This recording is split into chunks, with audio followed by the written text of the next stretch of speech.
Great. Yeah, you are live. Yeah, welcome So we are live everyone. now. Hello, everyone. Yes, ngayon may chikahan portion tayo with Daniel Bernardo. So tell us about yourself, Daniel Bernardo, Professor Well, Daniel Bernardo. well, first and foremost, I'm so happy that you have this kind of platform. I think what is this? Chikahan with Reverend CJ Agbayani. Wow, this is such a revolutionary approach in promoting LGBT awareness and knowing you that you have this kind of social platform. I'm sure you're gonna do great things for our community. By the way, I'm Daniel Zamora Bernardo. I'm an LGBT advocate. I can't remember when it started.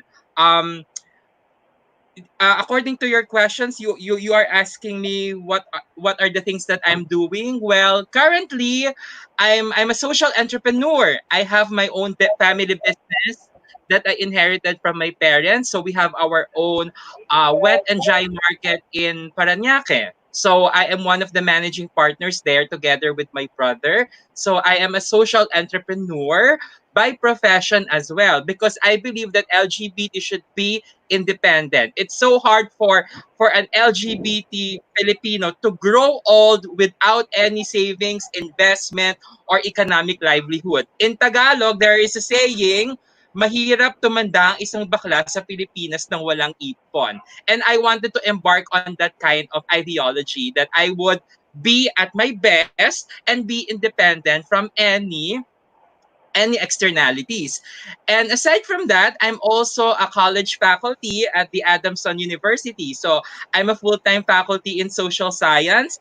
And I'm not just a teacher, I'm also a social parent to them because the students now, especially the Generation Z, they are much more susceptible in having not just learning the cognitive knowledge, but they are very emotional that needs a lot of parenting outside their homes. So in my school, in the university that I'm in, of course I'm teaching well, but aside from that, I also provide them guidance, something to do with their career, with their academic endeavor, or their future plans in having their own family. So those are the things that I am embarking in my second profession as an academician.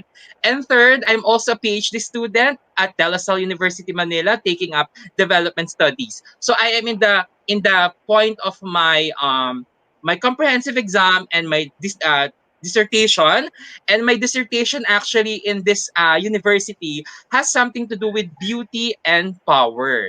So the beauty and power is more of studying the trans Pinay or the transgender women, joining beauty pageants, on how beauty pageants were able to give them a social platform in embarking or representing their rights towards this society that we have. So that's a little bit of a backgrounder on that dissertation. And I would be utilizing Pierre Bourdieu's human capital, something to do with cultural capital, social capital, economic capital, and symbolic capital, encompassing the transpinay disposition and its gender identity. So that's my grand narrative for my PhD. And also for the fourth one, I have this very small charitable projects that I'm doing, and I called it Beyond Beauty. So Beyond Beauty is a small charity program that I started last year. This is a multi-sectoral program that provides charity programs and services to various different multi-sectoral stakeholders. So last year I embarked with children, uh, giving gifts during the Christmas day, and then for this year, I established a relief operation for the Taal victims, and then of course during the COVID-19 pandemic that we have right now, I already organized donation for the PPEs, and in this current moment, I'm also, because we all know that it's we have online classes now. So right now, I selected some students that I chose to be a beneficiary to some of selected books that I donated to them, that I delivered to them from I did it last week. So those are the things that I'm doing right now. Kind of jump pack, very busy. If you're a very professional and passionate LGBT, your clock Your 24/7 is not enough for you to manage them all, but you just have to do it. Okay, Rev, what's the other questions that you have? What's your, for sure, alam mo na is also GST. Anong so GST mo? How do you identify yourself? I identify myself. If are you asking me what's my specific identity? I'm a gay man. I'm gay. So I'm not a cross dresser. I don't have any attraction to my opposite sex. Probably just with same sex. And I'm kind of weird because I'm 30. I'm turning 35 by December. I don't know. I'm not a romantic person. I'm not the typical gay that would always long for a partner. But if a partner would come, that's fine. I'm not a romantic person, but I am much more of a motherly. That's what I could probably say. That's why I treat my students as my children, not just a student, but as a children. And my role is like a social parent beyond being a professor. That's why they love me so much. Oh, hello to my Adamson students. I love you all. Do Yeah. you, meron ka bang ideal partner? Ideal partner. I don't want someone that is dependent on me. If I wanted to have a partner, I want someone that's established, that is something serious about life, something deep, accomplished, and I'm I don't want a partner that's younger than me. I don't like that. If I would want a partner, I would want that to be 35, 36 years old and older. I don't want the kid. Sorry for the term. I don't want the kiddie meals. I wanted those people who are Hindi established mo because talaga. I believe that if I can provide to them, it has to be vice versa. It has to be reciprocated as well. So if I could provide something for you, you have to also do that to me. It should be two-way, not just one way. That's the problem with with some LGBT community. Provide lang ng provide tapos yung word na papa. That would not fit on me. That's not my cup of tea. I'm kind of different when it comes to that. But I respect their choice. I respect their choice if that's their preference. Yes. Hindi ba napakataas ng standard mo sa to look for a partner? Nakikita mo ba ang sarili mo na tatanda ka na may partner o nakikita mo ang sarili mo na an independent person? That's a very Marami good na kasi question. ako single blessedness, di ba? I love that question. That's why I don't have plans of having my family here in the Philippines. I would want to migrate in other countries that are much more accepting when it comes to their national laws, when it comes to their culture and practices, and when it comes to upbringing with a modern family. Because what I aspire is a modern family, not a traditional family. So you're asking me if my preference for a partner is high. I don't think so. Maybe I'm just put in a society that's has a different standards. But if I go to a Ah, much more progressive country, such as countries in the Europe, in Australasia or in North America, I think I would fit on those countries. So that's why probably after finishing my PhD here, I would study law abroad and probably have my own family there, my modern family. And I believe that the kind of preference of a guy that I would want I think it's scalable. It's something feasible that I yeah, could yeah. see. Yeah. So nakikita mo pa rin ang sarili mo that you will have a katuwang sa buhay, partner in life. One thing that I'm sure, I wanted to have a child. But if there would Mhm. be a man with me, that's a bonus, and I'm very open on that. And I would want to have my life to live with a child or children, and also to have a partner. Of course, that's my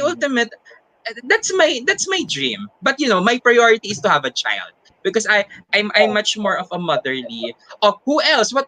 If ever I would meet someone who has children already, and for example, he's a widow, I'm very much open on that. Or a divorce, I don't mind. I don't mind because I believe that love, as what we say, love has no gender. So we should, but we have to be practical also. It's not all about love. We need to see also how can we provide something to our children when it comes to their basic needs and wants. We have to take in consideration on that. Nagkaroon ka ba ng coming out sa sarili mo or alam na ba ng family mo that you're openly gay? O meron I'm bang just so transition na nangyari sa buhay mo pang gano'n? I'm just so grateful, Reverend CJ Agbayani, because I don't belong to those big population that they need to come out to their parents. Because I already knew that I am gay since I have my consciousness. I never imagined myself, or I cannot remember something in my life that I'm a man. So maybe as early as 4 years old, I already have that consciousness that I'm gay, that I want to play Barbie dolls. I'm much more attracted with my classmate who's male. I enjoy watching cartoons wherein the main character is a woman, or watching beauty pageants or Little Miss Philippines. So I have no problem. My parents, they're much more. I don't want to say at first that they are much more accepting. Probably they are much more. They have higher level of tolerance when it comes to their children, or to me as a child, to have that kind of behavior of having that homosexual tendency. And my father, I'm very close with my father. This is very different. I'm very, very close with my father. If ever I would have a partner now, it would not, a man, for example, it would never, never be an issue. It would never, never be an issue. I'm just so grateful that I have a very different setup or relationship with my dad, because I'm a daddy's girl. I'm a daddy's girl. So it's fine with him. Maybe on my Ilan ka mother ba that could be an magkapatid? issue. Yeah. Yes. Ilan ka magkapatid? I have my brother older. So we're only two. Oldest So my brother. brother So, is, I think, he's turning 38, and then I'm turning 35 this year.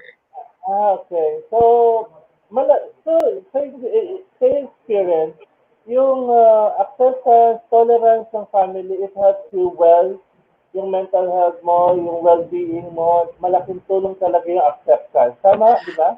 Definitely. It's a big factor on why I am like this. I'm very much open, I'm very independent and liberal. But there is one factor that's kind of an inhibiting factor. I mean, that's something detrimental to my growth as an LGBT.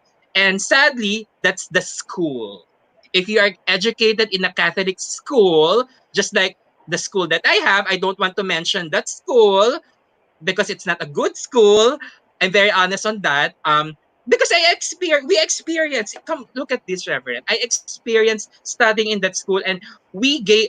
It's an all boys school, but technically it's not an all boys because normally half of them are gays. So imagine the environment of that school. Oh, And if you are gay, the prefect of discipline is not malapit ba, happy. malapit ba yan sa Menjola? No, no, no. This is in Parañaque. I'm talking Okay, about my high school and okay. elementary. So, the situation there is if you're gay, they would tell to their parents, ay bakla po yung anak nyo during PTA meetings. So if there's a PTA, if your child is not open to you that he is a homosexual, you would be shocked. So you would see parents crying. Ay, bakla pala yung anak ko. So it's like a scene. It's like and the delivery of the teachers is so nasty. It's very unprofessional. So I don't think it's a good environment back then. And in my case, it's not an issue because they already knew that I'm gay. But for some parents, uh, it's like a jock in the box. It's like a boom. Diba? So what happened is we are excelling so much. We know gays are very competitive in schools. So whenever we have our recess or lunch, the prefect of discipline would make hawe. They would not allow us to make kumpol-kumpol or to talk within our groups. Because they always have a notion that magkakalat na naman ng kabaklaan. They would spread gayness. So there's a discrimination at the young age of be like 10 years old, 11 years old, 9 years old. But if the men themselves, they would make groups and they would talk about drugs, women, basketball, it's okay. And these boys are the ones who are not performing well in school. And yet the schools are tolerating them to just talk within their groups just because they are males. Come on. That's unfair. That's the problem with that school in Parañaque, in La Huerta, Parañaque, to be much more specific. So that's something that I don't like during my growth growing up years being educated in that school because Ngayon it's ba not nagbago na gender sila? friendly. Yes. Sa ngayon ba nabalita mo ba, mayroon bang pagbabago ang patungkol sa LGBT yung school mo sa high school? Meron bang changes na nabalitaan ka so There far? is a change because during my time it's a all boys school, and after a few years it's already a co-ed. Ah, And you know what's their purpose? It's a co-ed already. So there's women already, there's girls studying there. So I hope that there are changes. I'm not kind of sure. If there are changes, probably it's between the male and the female. You see that? The male and female demographic, but not within the male, female, and the LGBT because that's a different story. So I don't think if there's a change, probably yes, but I don't think there is a major change when it comes to the LGBT acceptance there. Specifically, there's already a woman there that would at least balance yes. the changes in gen. You know, it's like a band-aid solution. Oh, ang daming bakla sa school na yan, lagyan natin ng babae. Wow, that's a band-aid solution, di ba? Ipokrita ang mga damas. Oh. Kilala mo ko, Ref, matapang ko magsalita. Ah. Yes. Speaking of LGBT, Prof, by this time, the diversity within the LGBT community, no, in Yes. diversity with different interests, and sa diversity nga, nagkakaroon din tayo ng hati-hati.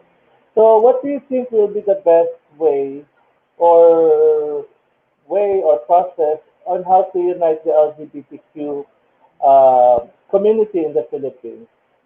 Sa palagay Um, mo? so so you're asking me the LGBT community as a whole, not the LGBT sector in specific fields.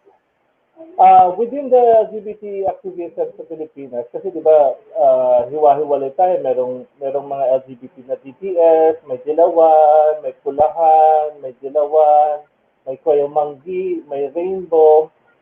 We recognize the diversity, di ba? Pero how can we unite, in your opinion, how can we unite the LGBT activism as one force on dealing on our rights, causes, and interests As for the simple as future. this, we need to imbibe a multisexual approach in our gender identities. So, if you are gay, you should not, you should not put gap with the grassroots LGBTs. That's the problem with our community because we are always competitive with our own self, with our own gender advocacy, identity, and desires. What is essential for the LGBT to be for us to be united is we should we should always remember that we belong in the LGBT community.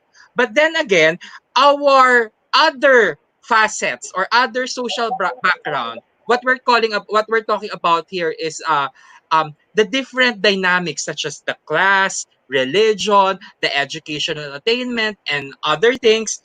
We have to at least separate that as well, because look at this, for the LGBT community, for the gay itself. Even as gays, we're not united because the elite gays would always would look at themselves as higher compared to the gays who belongs in the rural areas and working as a farmer, or in the urban areas working as a parloristang bakla, or a simple hairstyle maker. So I think we should unite based on our gender identity, and we should set aside our differences when it comes to our religion, social economic status, and other things that might affect our advocacy. So for example, in my case, if I'm pushing for a specific LGBT program, I'm pro Duterte. But if I'm talking with Reverend CJ Agbayani, who's anti Duterte, hindi tayo pwedeng mag-usap ng puro Duterte lang. Hindi tayo magkakasundo. We would never understand ourselves. So what we should do is we have to be objective. I'm pro-government and you are anti-government, but we could still unite because there is one thing that unites us, and that is our gender identity. So we focus on that. And then our differences, we can postpone it for a while because it would not matter. Look at us. We can talk freely, even though you are. I'm happy because ABS-CBN is already gone. You are sad because ABS-CBN is gone. We have different points of view. But look at us how we are united as Yeah. one because we set our political differences. We should set aside our political and social and economic differences in fighting for our LGBT gender identity. Yeah. Yes, at saka 'di ba, puwede naman mag-usap ng kung anong pagkapare-pareho at puwedeng i-set Yeah. aside yung differences, 'di ba?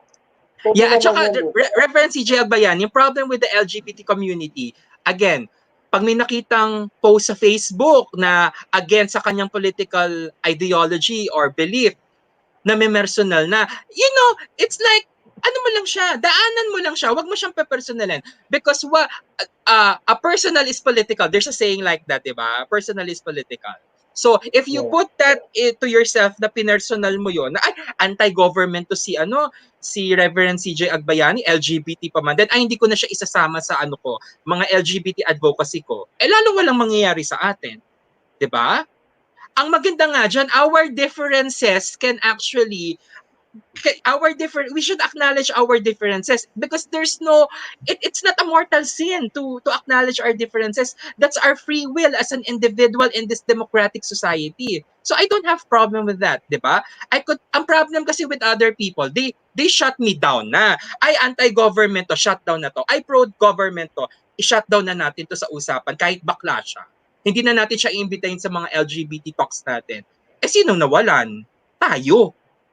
'Di ba? Watak-watak na nga tayo lalo pa tayong winatak-watak ng ABS-CBN at ni Duterte at ni Maria Ressa dahil lang sa pagkakaiba-iba natin. Hindi dapat ganon. We actually, the two of us, this is an example that we could still build unity out of differences. Yeah. So communication is still the best way to understand each other. Proper communication and communicating with humility. Hindi yung bakbakan na ay mas angat ako, ay mas kabugera ako. Hindi na yan uso ngayon. Hindi na yan uso. Yes. Mm. Tama, tama, Tsaka tama. ang tatanda na Okay. natin, 'di ba? Pero True. looking young pa rin. Yes. Pag nagtuturo ka, kasi mag-online na, ano? Nung hindi pa Yes. online, ano mga challenges ang nahaharap mo bilang isang teacher? Meron bang nambubuli sa yung mga estudyante? Meron bang nagbibigay sa ng mga indecent proposal? Mga It ganon? Kailan depends. yung mga challenge? Depends. Sige, go. Um, it depends in the school. Sa school na nagturo ko sa Mendiola, somewhere there, a lot of them are brats. Tapos pa-conservative. Tapos aakusahan ka na pag pinag-usap if you would talk about sex education, they would even accuse you of sexual harassment when you talk about things like that. And then when a university treats their students as clients, that would be a problem. Yung pera-pera lang.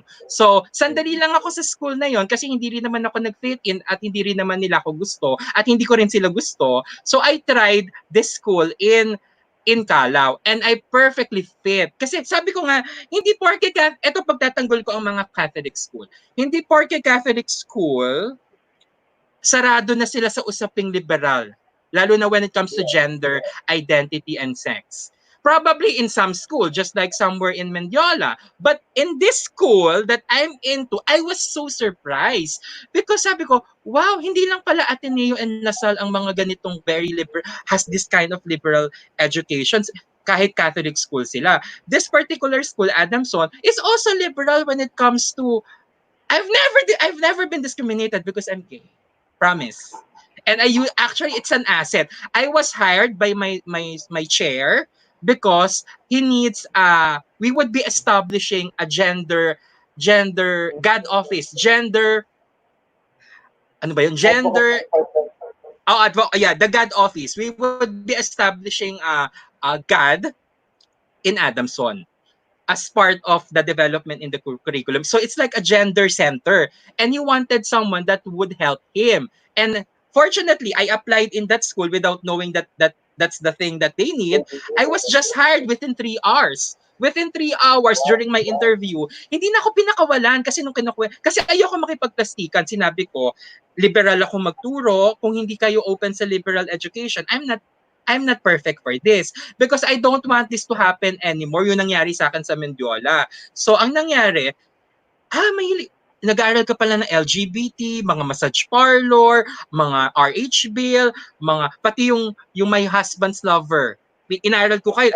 I presented that in University of Melbourne. Yung Yeah. film, yung movie na, yung telenovela na yon. So, hindi na ako pinakawalan ni Chair tapos nag-teaching demo na ako agad kahit dapat ang teaching demo after few days pa. So I was hired within 3 hours and then everything happens for a reason. In fairness, hindi lahat damaso. Believe me, hindi po lahat. Lagi natin tinitira ang Catholic Church. Po? Agustinian din eh. Si Bob Lorenzino is Agustinian. Opo. Si Padre Lorenzino. Ako talaga pagtatanggol ko ang kaparian. Hindi po lahat ng pare ay Padre Damaso. Wala pong katotohanan yon. Sa school na pinapasukan ko ngayon, wala talaga akong masabi. Sabi ko nga, wow, and malaya akong magturo about contraceptive, family planning without even imposing to my students kasi it's very, especially I'm teaching ethics yung tinuturo ko. It's so hard to impose right now to youngsters, especially they have their own free will and good minds. So, as much as possible, I don't want to impose to my students. But even them, they are the one asking me questions because there are so many questions that's circulating into their mind that wanted to be answered. Yun nga yung parang usaping same sex, usapin sa contraceptive, usapin about reproductive health. Ito yung mga bagay na hindi napapag-usapan ng senior high school. But because I have my ethics class, I have a social platform to discuss that and also deliver to them the message that they should learn without imposing something to them because I wanted them to think within themselves. Kasi they could. So I have a almost perfect teaching experience in Adamson. I would not leave that institution and I'm very, very grateful for that institution, especially to my students kasi sobrang tatalino. At saka ang mahirap kasi dito, pagpapasok ka sa school or sa mga kagaya dun sa Mendiola, yung linis-linisan. Mahirap yung ganon. Yung parang magugulat ka na lang, ayaw nilang pag-usapan sex education and then pag alis ko, nalaman ko, may estudyante pala ako doon, may anak na, kahit teenager pa lang siya. Or may dati akong estudyante doon, nakikipag-lips to lips sa kapwa lalaki, tapos mag-iinarte na malinis siya. Yun ipokrita. Ayaw natin ng ganon, di ba? Pero nire-respeto natin 'yan. Kasi if that's their will, if that's their defense mechanism yun on their part, 'di ba? So sabi ko nga, ang mahirap kasi dito Reverend CJ Agbayani. Also for a lot of gay professors. Mahirap maging gay professor kasi laging iisipin ng mga estudyante ay ano to, manyak to, ay manghaharas to, ay ano to, sorry for the term, ay mamamakla to. Yun yung laging iisipin nila. Yun yung bad stigma among gay professors. Even the word pamamakla, nagiging bad connotation siya because when you say pamamakla, it has something to do with sexual assault or sexual desire or harassment, whatever, even though it's not. That's the unfair situation among gay professors. That is why we have to prove our worth kahit sobrang talino natin. Pag gay professor ka, iisipin na pervert ka agad. Hindi ko naman nilalahat. Pero may ganun ka agad na notion sa field of academe na hindi napapag-usapan. Kaya magandang gawing research paper yan. Magandang gawing research paper yan. Yan. Yes. Anything else that you wanted to ask? Daniel, short na yung time natin, 30 minutes lang tayo. Pero before that, we will have a fast talk. Okay lang ba sa'yo to? Yung parang Oo naman. Fast talk. So, I will tell you, I will ask you questions and then you will answer me if ganun lang. So, for example, first Is it question. yes or no? Yes or no? It's just between the two. Sex or chocolate? Sorry, what's the question again? Sex or chocolate? Chocolate. Okay. Umaga or gabi? Gabi. I'm nocturnal eh. Nocturnal ka rin. Brief Yes. or boxer? Brief. Okay. Top or bottom or burnt sa? Bottom. Scrambled egg or sunny side up? Sunny side up. Patis or bagoong? Patis. Talong or itlog? Ah, Itlog. Pula, dilaw o kayo manggi? Pulad. Mm, just to be safe, kayo manggi. We want Kayo manggi. peace. We want Yes. peace. Best time, okay. Best time in sex? Evening. That's the best thing kasi malamig eh. Okay. Langit or lupa? Siyempre sa langit tayo, di ba? Okay. Thank you, Prof. Thank you for your time. Ang dami kong natutunan sa'yo. Sabi Short sa'yo, lang maiksi talaga ang yung 30 minutes natin eh. talk. Sa sobrang daldal ko, maiksi ang We will 30 have minutes. another setup natin. Gagawin natin mga tatlo or apat kayo sa isang ano, tapos we'll do it mga 1 hour. We'll do that on probably on August pag stable na yung ating connection dito sa amin. Kasi nga Yeah. hindi stable, ninanakaw ko lang yung oras na ano. So thank you very much, Professor Daniel. I hope to see you again soon. Thank you so Okay. much. God bless you. Also, pag wala ng COVID, sana magkaroon ng plenary session naman ng mga LGBT para talagang face-to-face, di ba? Pagtapos na si COVID. And also, before we end up, I wanted to say hi to all of my students at Adamson Universities. My children, hi to all of you. I'm sure you're gonna be watching this. And I miss you all! My babies and rabies. Yeah. Yes. I'll share this also sa wall mo, Professor. Thank you very Okay. much. Thank you. I'll see you there, Reverend CJ Agbayani. God bless you. I wish you all the best in your life. Say hi to me Thank for you. Marlon. Yes, yes. Thank you, thank you. God Bye-bye. bless. Bye-bye. Ayan,